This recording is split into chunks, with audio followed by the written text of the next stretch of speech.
must really apologize. We can't give you your white clothing back. The river's just a little bit too dirty for the white clothing. And I must say, for about a week we walked with our clothes and didn't have the courage to tell our children until about a month ago that that's where their clothes were washed for the first 3 months in this dirty little river. There was just one adjustment after the other. The little kitchen we had, I could literally stand in one position and touch all 4 walls as I went around like that. And when we finally got some gas in the kitchen, we were trying to make sure that the leaking from the roof didn't get into the food, and so we'd open the lid of the pot and stir and quickly put the lid back. And very, very interesting times. Going to the market and buying the food was probably the biggest culture shock.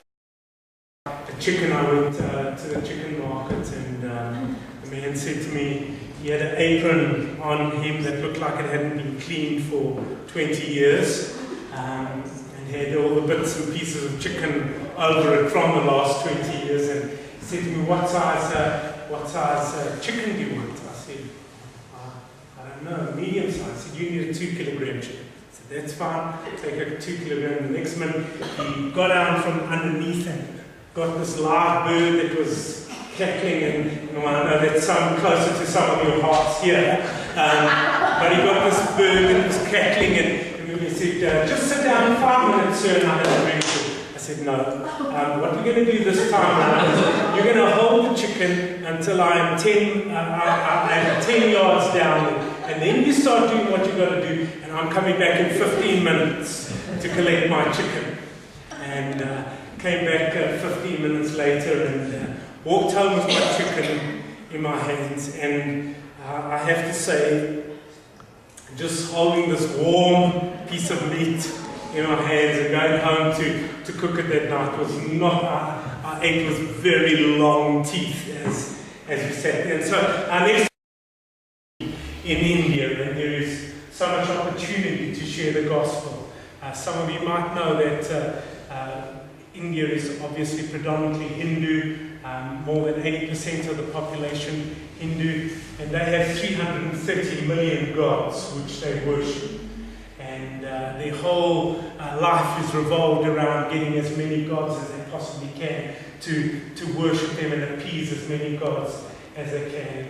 What a wonderful message of hope we have, that we serve the Savior of the Lord. We serve the King of Kings, the Lord of Lords. And it is wonderful to be able to, my main passion and the ministry that we are mainly in is training leaders to go and do church planting.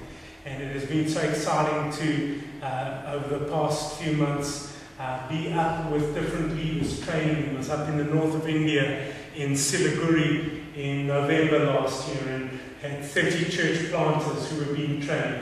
Young people just preparing themselves to go out and make a difference in that nation. So hungry and eager for God. It was just amazing. We sat from early in the morning through late in the afternoon. I was exhausted by the time, but for a whole week, they just took in absolutely everything. Hungry for God, hungry to make a difference in their nation. And then down in Chennai, involved in a school there again with a number of students preparing themselves to go and do church planting in North India. In South India, there is a fair percentage of Christians. In some of the states, there are up to 20% of the population that are Christians, but the overall figure for India is that less than 2% of the population are Christians. And